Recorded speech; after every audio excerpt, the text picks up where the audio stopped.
Hey everyone, Ben Nelson here. It is that time again. It is time for another market update on the Portland residential real estate market.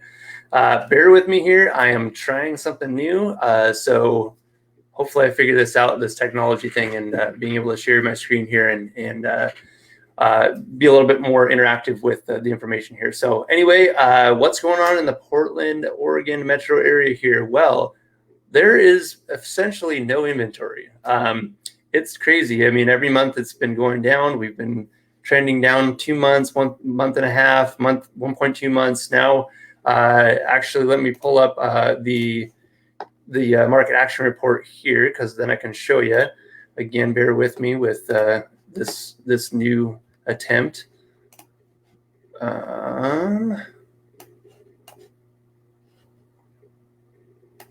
Yeah, and of course it's not there, right?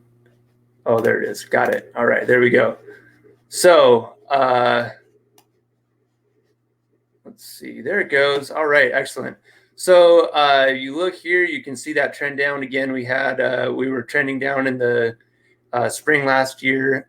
Started getting ramping up a little bit in inventory, just because things were sitting a little bit when everything shut down. Which is interesting because we had a little bit of an increase, but we had a lot less people putting new listings on the market. And then that surge came April, May. You saw that, then you see the trend down in the inventory there until we got to 1 month in November. Last month, December, 0.8 months of inventory. Crazy. Look at that, 0.8 months, which essentially means there are less active listings on the market when they did this report than there were closed during the month. So that's crazy. I mean, we can't hardly get any lower inventory than that. 0.8 months. So we just have a desperate need for inventory coming on the market here. And I am hopeful. I keep saying every video, the last couple anyway, that coming into spring here, I'm just really hopeful that we'll have that burst of new listings coming on the market. We have some new construction projects that were held up that are starting to bring some new inventory online as well. So I'm really, really hopeful that we'll get a little bit more balance here on the inventory level coming in to the spring market here, because we really need it. I am starting to see some more activity. I've got some buyers that really nothing was coming through for the last 3 months. In the last couple of weeks, I've started to see some more that are coming through that are meeting their criteria. So that's a good sign. If you're a buyer, I think we're going to continue to see that going into the spring here. But yeah, we have a long way to go before we get to a more balanced market. We have, a lot of ground to make up with getting some more product out there.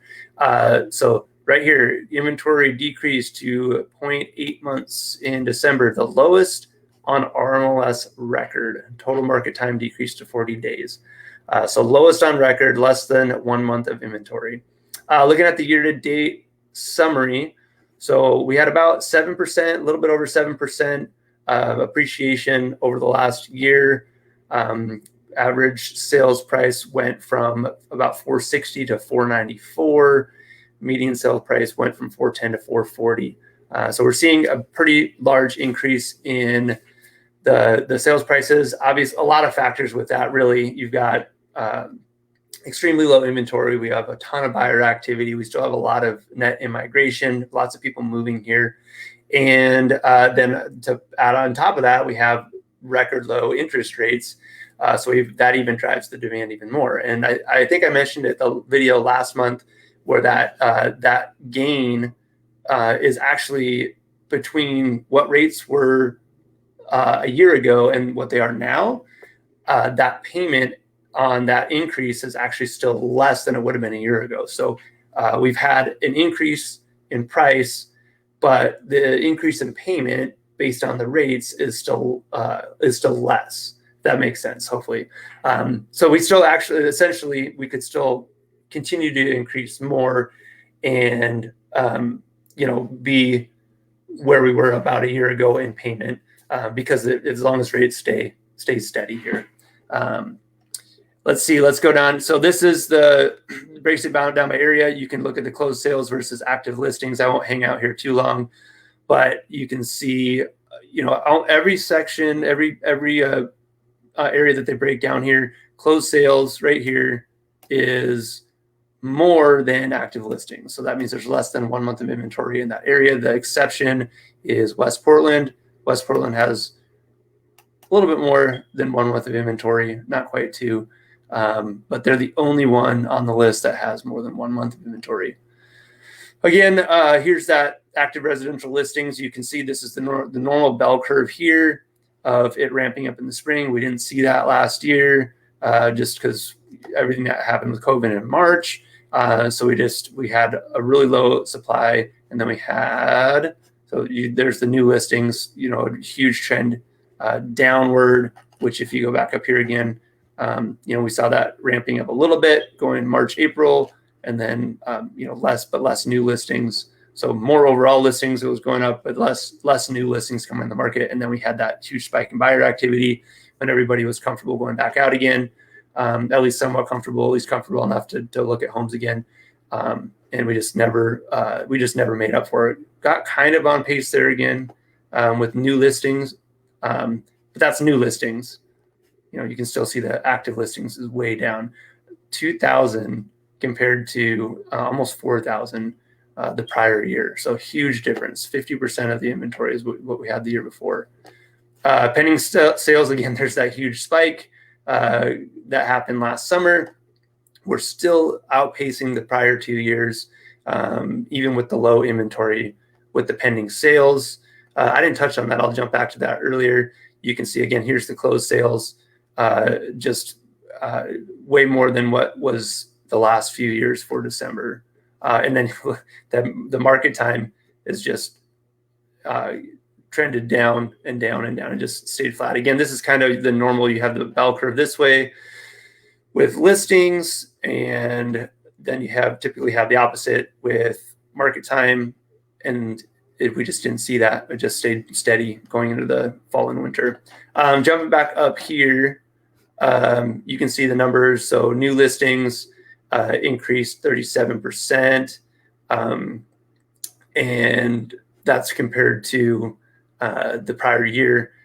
They did decrease from November, from the prior month, so 22%. So they're up a lot from the prior year, but down from November, which that's normal. It's normal, but it's normal to be down in December compared to November.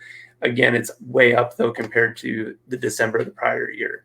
So we're getting more listings, I guess, but still they're just getting gobbled up. So we're not increasing that supply. But pending sales increased 13% from December of the prior year. Increased 13%, decreased about 22% from November. Closed sales increased 26%, which you saw that on the graph before, from December of last year, and they increased from the prior month, actually, in that category. So yeah, very, very little inventory, lots of activity. We're just feeling just tons of pressure, upward pressure on the market. Rents are going way up. We rented a unit that we thought a year ago was going to maybe rent for about $1,400 a month. That was our hope before we broke ground on it. Or I guess we started the project about a year ago, and then we broke ground about 8 months ago. Put a renter in that. They're very happy, and they're paying about $1,800. So, and that's out in the suburbs. It's really interesting. You actually, this number here, I would venture to guess, just from what I've seen in activity and pricing, this 7%. Obviously, everything's local, neighborhood specific, but I have seen probably 10 to 15% even in certain markets, out in the suburbs, out in Yamhill County, Newburgh, Forest Grove, Hillsborough, some of these suburbs that are just getting a ton of activity, people moving, out from the city core actually and moving into the suburbs. We're seeing a lot of that suburbia movement. And so that 7%, that's a high number, but we're seeing 10 to 15% in some of these suburban markets. Last thing I'll show here is, this is just kind of an overview. I don't think I've ever showed this before in any videos, but it gives you kind of just an idea on area and what the median price is in that area. So about 500,000 Tigard, Tualatin, Sherwood, Wilsonville, Yamhill County 390. Newburgh's on the edge of that. So 390, you're not going to that's definitely not the median price in Newburgh. Hillsborough, Forest Grove. That just kind of gives you a snapshot of what each area looks like as far as the median price. I just kind of ran through that real quick. I think from here, a lot of where the market goes is going to depend on the inventory level that comes on the market here. New construction, resale, whatever that happens to look like, that needs to happen to spur more activity. I think 2021 could be a really, really good year, a solid year for real estate, both from number of units sold and from an appreciation standpoint. But we'll see how the inventory levels play out here. And then, of course, we've got, just tons of stuff going on the federal level. We'll see what kind of stimulus comes out. We'll see what happens with COVID and the vaccines, and if jobs are starting to come back, and all of that stuff obviously comes into a huge play into what happens in the market. And if people are going to be able to continue making payments, that maybe they're out of work for a little bit. So we're going to be watching that a lot too, because that could provide some inventory as well, not in a good way. So provides maybe not the right word, but that could bring some inventory to the market in some distressed sales if we don't see certain things happening there. But yeah, time will tell on that. That's just one of those things we just don't really know what's going to happen, I don't think, until we see it. Let's see. Oh yeah, and then obviously interest rates is the other big player in affordability and availability of funds and everything. As long as banks are continuing to lend and rates are staying low, which I think they will, I would anticipate we'll see a little bit of a upward pressure on interest rates. But I think I've been saying that for 2 years now, so I've been wrong for a while on that. As far as interest rates going up, and they just continue to go down. So we'll see. But that's what's going on in the market. Again, really more of the same. Super low inventory, huge need for supply, low interest rates, prices are going up, lots and lots of buyer activity. So that's what's going on here in the Portland metro area. I will post the full market action report, which you saw this time during my screen share. I'll put that for your access on my Facebook page, so be sure to check that out if you'd like. Let me know feedback on what you think of this live screen sharing format, or anything else you want me to be talking about during my market updates, or any other topics that you want me to touch on. I would love to just get on here and share anything that might be helpful to you.